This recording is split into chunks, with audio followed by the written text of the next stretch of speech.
Hello and welcome. Thank you so much for joining me on my program. I appreciate you wherever you are connecting from. If you are joining me from any part of the world, I thank you very much for your contributions on this channel. Please kindly subscribe if you have not subscribed, and also click the notification bell so that you'll be notified each time I upload a video. You will be among the first to receive it. In this channel, I bring information to your doorstep. I bring news from all channels, from every angle. Things that have to do about the world, things that have to do about Africa, more especially Nigeria. I bring it to your doorstep, some information that you ignore, some information that you cannot be able to come across. I look for them, I bring it to your doorstep for you to see. Every video you see on this channel is for educational purpose. When the party set up a committee, which it was initiated by the candidate himself, and said that, look, we should help him to advise him on who will be the vice president of the party. 17 of us, we met, and 14 members of that committee, from stakeholders of the party, from National Working Committee, from Governors Forum, from former Governors Forum, from former Ministers Forum, all of us came together. 14 out of 17 said that for the party to move forward, it should be Wike. But unfortunately, for some of us, the vice presidency was zoned to someone else based on the decision of the candidate himself. We appreciate the fact that the candidate, whether governor, chairman, or presidential candidate, all of them, it is a prerogative to decide who becomes their own deputy. But when you call us to advise us and we advise you and it's not followed, it becomes a problem. Me, I stood with Wike because I knew the contribution Wike had for the party in Nigeria and what he did for me, for providing a platform for me to come back, convincing me from the APC to come back to PDP. So you can understand my sentiment. Me, I appreciate everything that somebody does for me. And so I stood for him, but unfortunately, he was not nominated. But we can put all those ones behind us. But moving forward, there are steps that we need to take to correct the wrongs, if they matter, to ensure that the party is together and we work towards a common goal and achieve the success. So what we wonder, you mentioned one thing earlier, that is the prerogative of the candidate to decide who his running mate will be. So the question will be, was it needed in the first place for the 17 people to come together to help decide for the party, but knowing full well that the candidate has the prerogative, the last say on who becomes his running mate? Now, has there not been any kind of overture since that decision to decide on Governor Okowa to be the vice presidential candidate of the PDP? Are there any overtures to Governor Wike to rally around and beg him, just like some leaders of the party are saying? Well, that is a problem some of us have, and we're complaining. I think that it was a prerogative of the presidential candidate to decide. If he decided, just like he did in 2019, by choosing former Governor Obi without consultation, well, it was accepted. He could have done the same thing if he had a preferred candidate like Okowa. Okowa is a good man. He's competent. He has been a senator. He has been governor 2 times. And he is my friend. We relate together very well. He has the capacity. He's the chairman of South Governors Forum. So in terms of qualification, Okowa is qualified.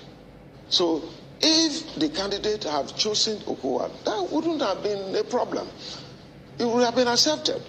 But bringing all of us together, taking me from my state, taking several other governors from their state, and bringing all of us to a committee, very responsible stakeholders, BOT, former governors forum and National Working Committee bringing us together and asking us to recommend someone. But I think that if we are really practicing democracy, 14 people out of 17 is enough to take a decision for anyone, whether you're a candidate or not, or whether it is a party or not.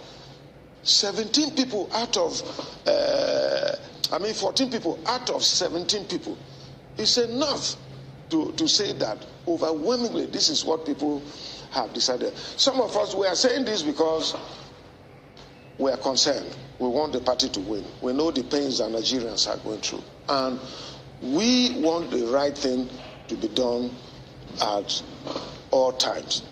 But I want to say that my concern is that the overtures have not gone out enough to see how we can sort these things out. Like I said earlier, all that was needed, even before the pronouncement, after we did our recommendation, Wike would have been reached up to. He's a human being. This is a man who has built a party. Today in PDP, he has fought all night, all day. He fought to ensure that this party remains together. So he would have been reached out to say that this is the decision we're taking and this is the reason for taking this decision. And I think he would have understood, and the interest of the party he would have accepted, because the party is supreme.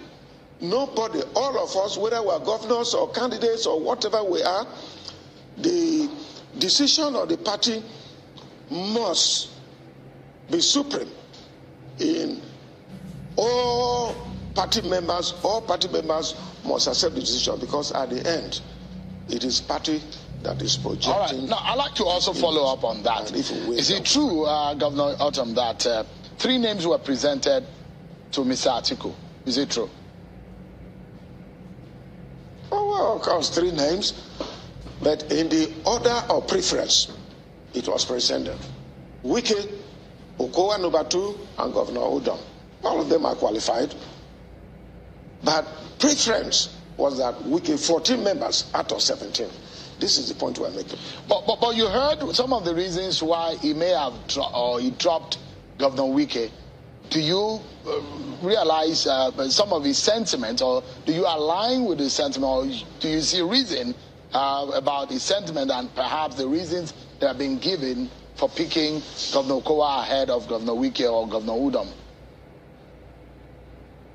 Well, that is in the wisdom of the candidate himself. So I cannot vouch for him, but I tell you the truth that 3 of them were qualified, and Governor Wike was eminently qualified. 14 people out of 7. All these things were discussed during our meeting, and we said that for the PDP to win, we needed Governor Wike. Yes, Wike would have had his own weak points, as others may see it, but to some people, those were his strong points in this life. And so, for me, the candidates who won the primaries has the final say. He has decided that is okay. I have no problem with that. But I think that moving forward, Wike would have been reached up to.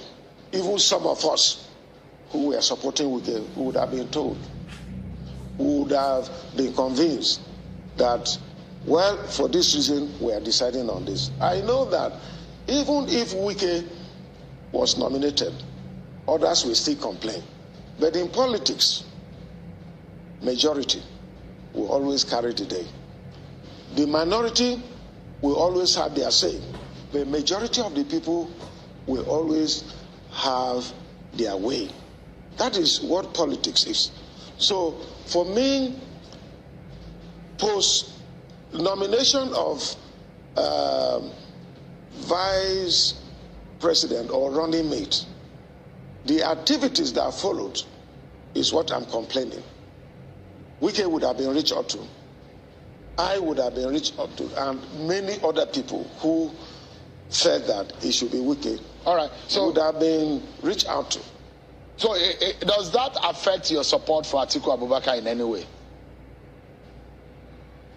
No, you see, let me say that for now, the party's decision is supreme. Once the party take decision, what else do we have to do? We accept it. But I want to say that really I'm confused about what is happening in Nigeria today, in politics generally. And for me, I'm into hibernation. What do you mean by hibernation, Governor? God will help me. Well, I'm waiting now. I say I'm praying, and I want a direction all along. If you ask anybody in Benue State, they will tell you that Samuel Otom became governor in 2015 because of God's divine intervention. In 2019, it was the same thing. And even now, we will pray. Whatever God directs us to do, that is what we will do. Including your support for Atiku Abubakar? Either for or against? Atiku is the presidential candidate of the PDP. I'm a member of PDP. What else will I do? But we have not met since the nomination as a team. But I believe that at the appropriate time, we will meet. And if there is anything to do or to say, that will be said. I believe in working together with others as a team. And I think that I have pointed out to the wrongs that were done to the person I was supporting. So, but have you been able to speak with Governor Wike? The candidate? Well, do you know, can you tell us what is on his mind when you spoke with him after that incident? Wike is on holiday. Please allow him to have his holiday. When he comes back, we can discuss that. But the truth is that I have pointed out my pains and what I feel it is wrong and what should be done to correct it. I believe that the presidential candidate will reach out to him, the party leadership will reach out to him, and will reach out to all of us that seems not to be happy about what is going on. And once that is done, I believe that we can have a way forward. But there are those who will say that maybe Atiku was not properly guided in the recommendations of the three people. Maybe he wasn't properly directed on the position of the 17 people who voted. 14 voted for Wike, and maybe he didn't know that that was the position. Maybe that's the preference. Was there a caveat? Was there any guide as to how he should go by his decision? I have told you that in our recommendation, we did say that in order of preference, 3 people were recommended as we were directed. If we were to nominate one person, it was Wike. But since they said 3 people, the 3 were recommended to him. And so it is not a matter of the committee did not guide the candidate properly. Preference was done in that order. Wike number 1, Okowa number 2, and Udom number 3. That has been done. I am saying that is not even a problem. But the post-selection activities is what I'm talking about. I feel that Wike would have been reached out to. Yes, 14 people recommended you out of 17. But if he was not to be nominated, he would have been called by the leadership of the party, by the candidate himself, to explain to him that for this reason, this is why I'm not nominating you. Though you were recommended by these people, but for this reason, this is why I am picking somebody else. I think that would have solved the problem. That is what I'm saying. All right, Governor Tom, look at this. He's a member of our party. It does look like whatever the grievance is, Mr. Atiku Abubakar is also listening and is perhaps following what is happening. Take a look at his tweets today. He says in one of the tweets, the official PDP will remain united. Focus on our actions. We are taking actions to address the feelings of our party members. The unity in our community is my priority. Our resolve to unify Nigeria starts in our party and moves to the community, then on to society. Then he went further to say, every governor, legislator, and other elected officials produced by our party and party members and loyalists are much loved and respected by me. Does that kind of statement suffice, or you need him to do more? I need him to do more. What would you require of him? I'm making a statement. Reach out to those people who feel they are aggrieved. Reach out to Governor Wike. Reach out to Samuel Otom. Reach out to the other people who are not satisfied with the process. How many people are not happy? Reach out to everybody. Are you the only two disagree. that are not happy? Is it only you and Governor Wike that are not happy? Who are the others? That is left for the candidate to find out. Would reaching out be to visit you, or is it a phone call will suffice? What kind of reaching out do you suppose? Or there's supposed to be some negotiation? Whether phone calls, whether visits, whether delegation, or anything that can placate someone who is aggrieved, who is not happy with a process, will suffice.